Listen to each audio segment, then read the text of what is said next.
건강이 있을지어다. 아멘.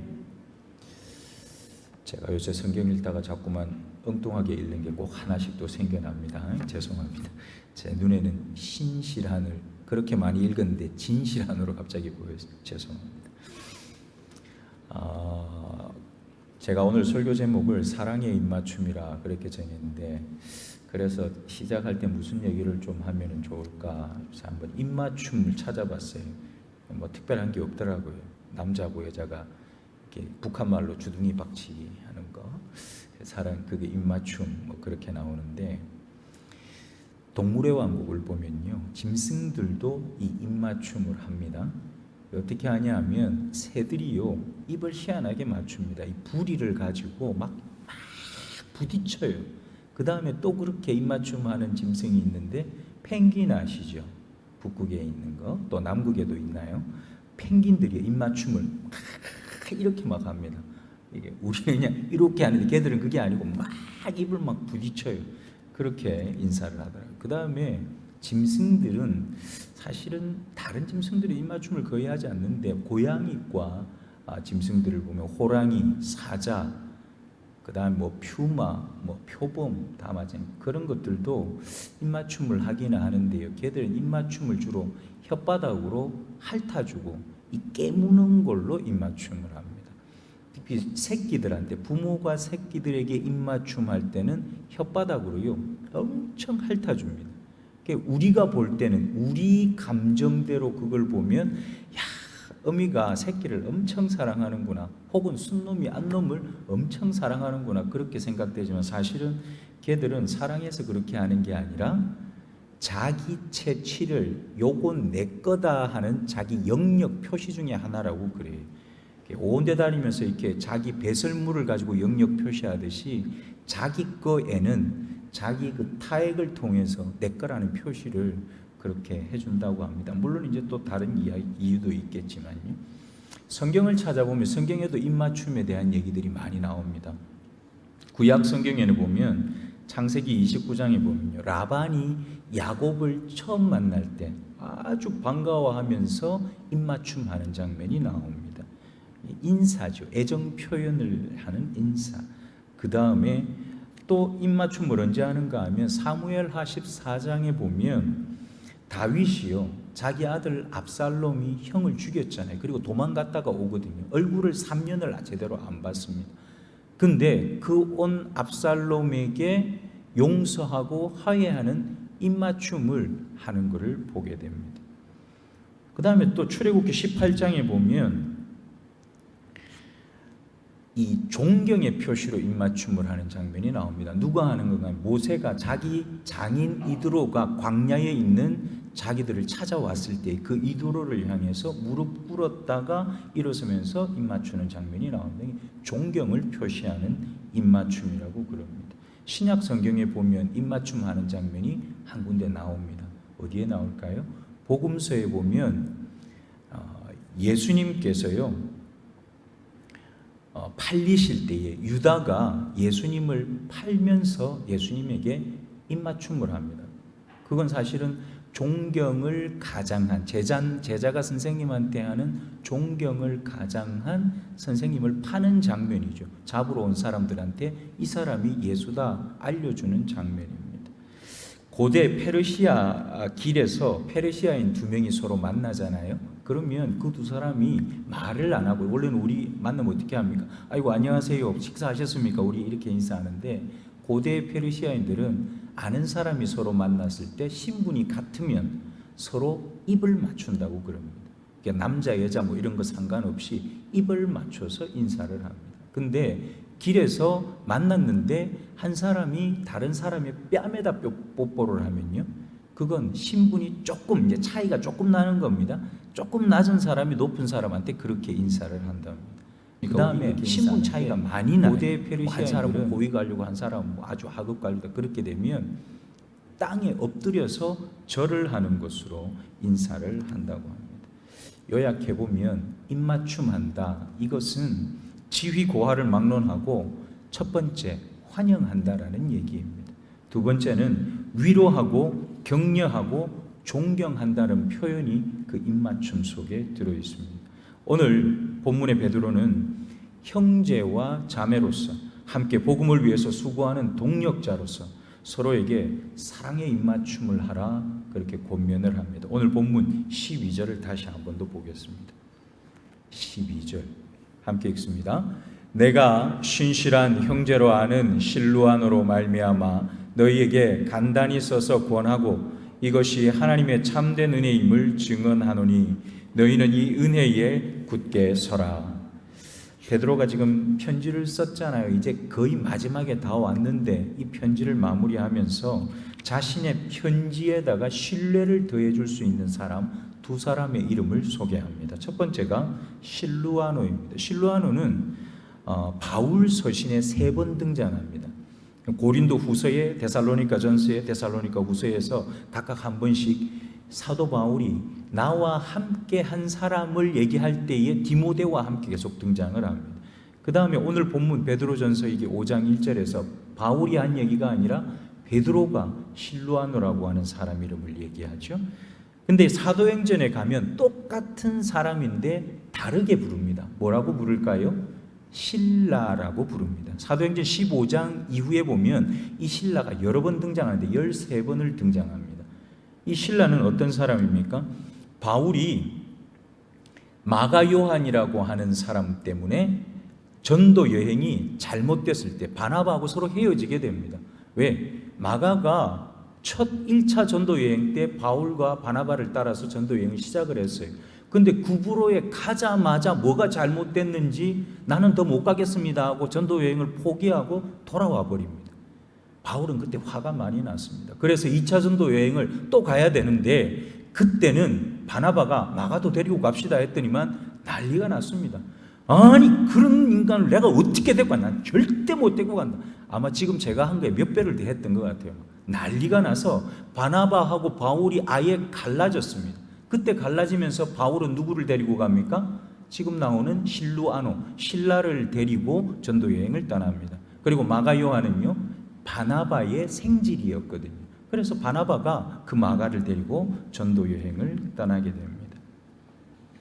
오늘 이 본문에 나오는 실루아노와 그리고 그 12절에 나왔던 마가를 보면 이 두 사람은 다 베드로가요 자기 편지를 쓸 때에 누가 봐도 신뢰할 만한 사람으로 인정받을 수 있는 그 두 사람을 이 편지에다가 기록을 합니다. 왜 굳이 이렇게 했을까? 마지막 인사에 아마 베드로가요 바울과 자신과의 그 관계를 어느 정도를 저는 표현했다고 봅니다. 왜냐하면 바울이요 베드로한테 막 화낸 적이 있습니다.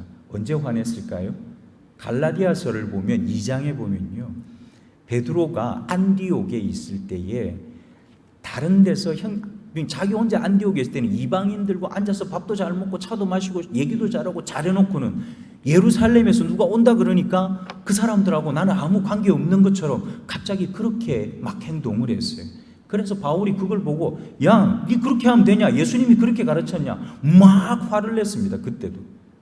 사실은 누가 보면 바울하고 베드로는 서로 사이가 엄청 안 좋다고 생각할 수도 있어요. 근데 그 앞에 보면 뭐라고 되어 있는가 하면 베드로 자신은 유대인들에게로 그리고 바울과 또 다른 사람들은 이방인들에게로 그 사명을 받은 사람, 복음을 전하라고 사명을 받은 사람인 줄로 내가 이미 알고 있고 베드로도 그렇게 얘기해 줬다. 이거 누가 얘기했을까요?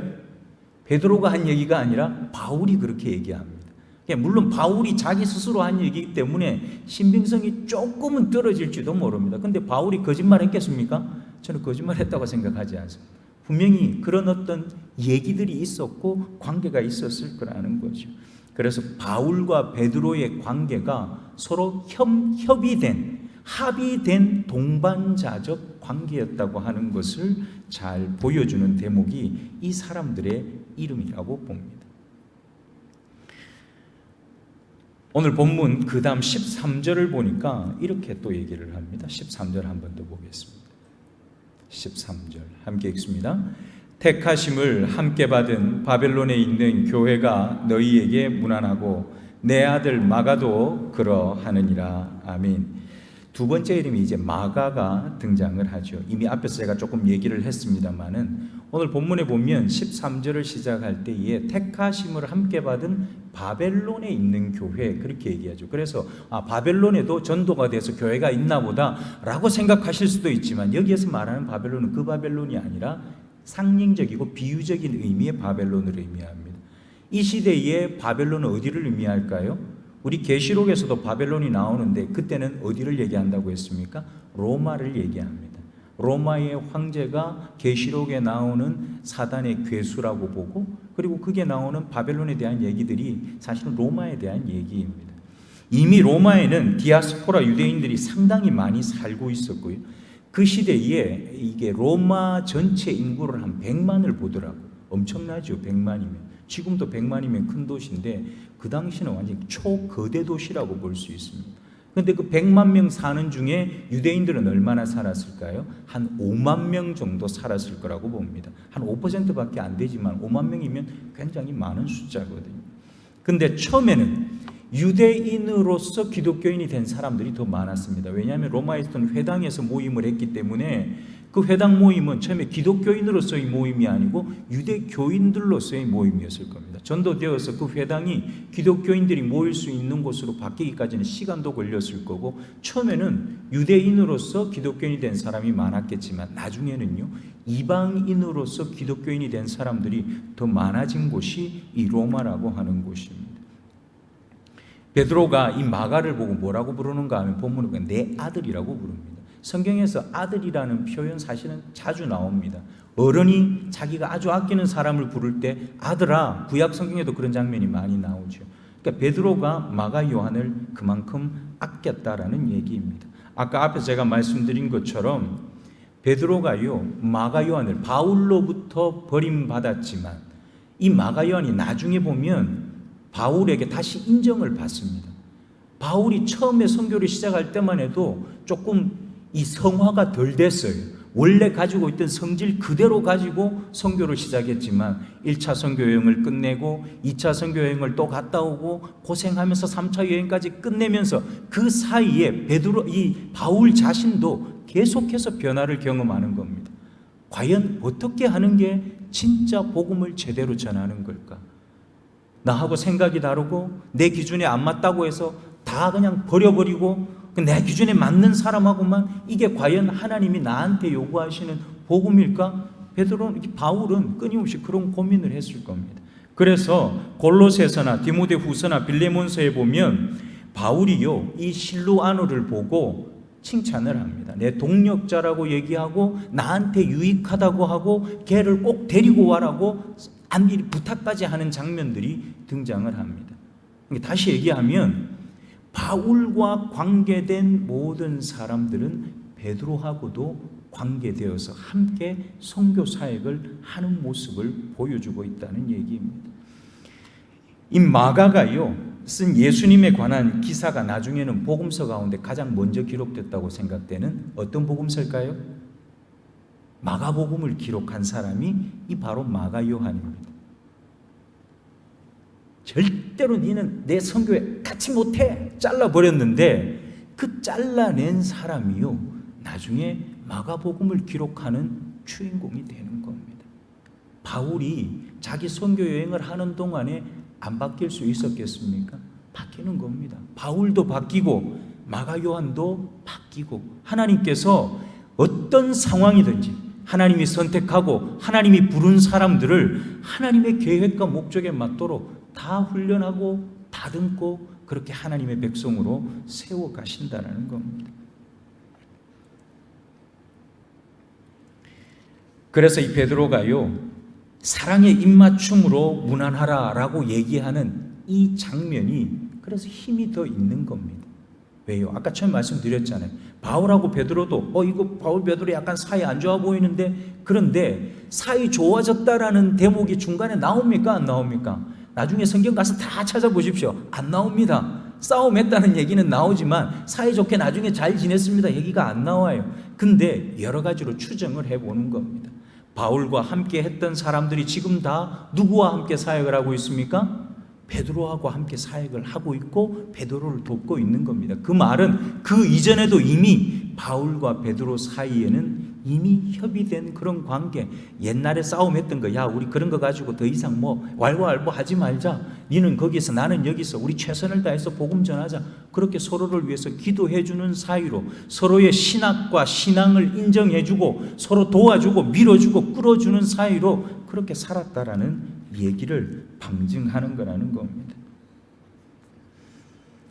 오늘 베드로 자신이 앞과 뒤와 옆에서 함께했던 동력자들과 어떤 관계 속에서 복음 전파의 마지막 과정을 지나고 있는지를 본 사람들에게, 특별히 오늘 베드로가 이 베드로 전서를 쓰는 마지막 편지의 말미에 쓴 이 내용은 눈으로 확인했기 때문에 우리도 그렇게 사는 것이 맞다라고 마음에 와 닿을 만한 얘기라는 겁니다. 믿을 수 없는 불성실한 사람이라고 배제했던 마가가 신실하고 성실한 사람으로, 내 편이 아니라 노선이 다른 사람의 수족과 같이 일했던 실루아노가 베드로의 손과 눈이 되어서 함께 일을 하게 됩니다. 저는 이걸 보면서 그 생각을 했습니다. 베드로가요, 야 봐라, 이렇게 됐기 때문에 사랑의 입맞춤을 하고 살아야지, 그렇게 얘기한다고 생각지 않습니다. 오히려 우리가 사랑의 입맞춤을 하고 살아서 우리를 예수 그리스도 안에서 우리를 그렇게 만들어 갈 것을, 우리가 사랑의 입맞춤을 하고 살면 하나님께서 우리를 그렇게 만들어 갈 것을 베드로는 알았기 때문에 오늘 사랑의 입맞춤을 하라고 권면을 하고 있습니다. 근데 이 사랑의 입맞춤의 배경이 뭘까? 오늘 본문에 보면 이렇게 쓴 장면이 나옵니다. 14절을 한번 보겠습니다. 마지막 절이죠. 14절 함께 읽습니다. 너희는 사랑의 입맞춤으로 서로 문안하라. 그리스도 안에 있는 너희 모든 이에게 평강이 있을지어다. 아멘. 우리가 사랑의 입맞춤을 할 수 있는 배경이 있습니다. 그게 뭐냐? 그게 바로 그리스도의 평강입니다. 그리스도의 평강은 어떻게 주어질까요? 그리스도의 평강은 예수 그리스도께서 십자가에 못 박혀 죽으심으로 저와 여러분을 용서해 주시고 하나님과 원수된 저와 여러분의 하나님과의 관계를 화해시키는 그 역할을 하셨기 때문에 그리스도의 평강이 우리 것이 될 수 있습니다. 한번 생각해 보세요. 길거리 가다 만났는데, 물론 지금은 우리가 우리 한국 사람들은 아는 사람 만났다고 막 뽀뽀하고 그러진 않잖아요. 우리 아는 사람 만나면 악수하거나 아니면 막 큰 소리로 반갑다고 막 인사하고, 그게 우리 인사인데 그 사람하고 나 사이에 평강이 없어. 용서와 화해가 우리 사이에 없어요. 그러면 그렇게 가능하겠습니까? 오늘 이 사도 바울, 이 베드로가 얘기하는 이런 사랑의 입맞춤이 가능하겠습니까? 절대로 일어나지 않습니다. 근데 용서와 화해라고 하는 것, 예수 그리스도께서 나한테 주신 것이 나를 통해서도 내 주변 사람들에게 흘러가게 하면 그건 반드시 가능한 일이 됩니다. 그건 우리의 능력이 아니라 우리 안에 계신 예수 그리스도께서 살아계셔서 우리로 하여금 그걸 하게 만드시는 거거든요. 저는 저와 여러분이 이 그리스도의 평강 안에 있으므로 여러분 사랑의 입맞춤을 누구에게나 하고 사는 복을 누리시기를 축복합니다. 여러분, 내가 받기만 하고 흘려보내지 않는 물, 고인물 보셨습니까? 웅덩이에 있는 물, 사실은 웅덩이에 있는 물은요 썩습니다. 근데 산에서 우리가 생수라고 하는 거 떠갖고 오는 물 있죠. 그 물은 위에서 흘러내려서 거기에 고여서 흘러나오거나, 아니면 위에서 흘러내리는 곳은 없지만 그 밑에서 솟아나서 그 물이 계속해서 흘러나올 때 그건 웅덩이 물이 아니기 때문에 절대 썩지 않습니다. 근데 그냥 물웅덩이 속에 퐁당 빠져있는 그 물은요 흘러가지 않기 때문에 썩습니다. 우리가 똑같습니다. 예수 그리스도에게 우리가 용서를 받고 화해를 받고 그렇게 많은 사랑과 은혜를 받아도 그것이 나를 통해서 내 주변으로 사실 흘러가지 않으면요 내 안에서요 그게 전부 썩습니다. 희한하죠. 그건 절대 안 썩고 영원히 막 살아서 나를 막 새롭게 할 것 같은데, 나를 통해서 그걸 흘려보내지 않으면 내 안에서 전부 다 썩고 상해버리고 사라져버립니다. 사랑의 입맞춤은 바로 그 솟아나는 샘물하고 똑같습니다. 흘러가는 시내하고 똑같습니다. 왜냐하면 근원과 연결되어 있다라고 하는 증거가 거기에서 나타나는 겁니다. 아까 말씀드렸죠. 위에서 흘러내려오든지 밑에서 솟아나와야 된다고. 저와 여러분에게 솟아나오게 하는 건 내가 능력이 있어서 야 솟아나와 이래가 솟아나오는 게 아니잖아요. 내 안에 계신 예수 그리스도가, 내 안에 계신 성령이 저와 여러분에게 말씀을 공급하고 이 속에서 그 말씀이 다시 생명력 있게 솟아나게 만드시기를 축복합니다. 그렇게 하기를 원하는 성령이 우리 안에 분명히 일하고 계시는데, 그 성령께 우리가 손바닥을 마주쳐야 된다는 겁니다. 성령은 손바닥 마주치려고 계속해서 내 얼굴만 쳐다보고 언제 치나 기다리는데, 나는 이 손바닥 마주칠 의지가 없어요. 그럼 손바닥 마주칠 수가 없습니다.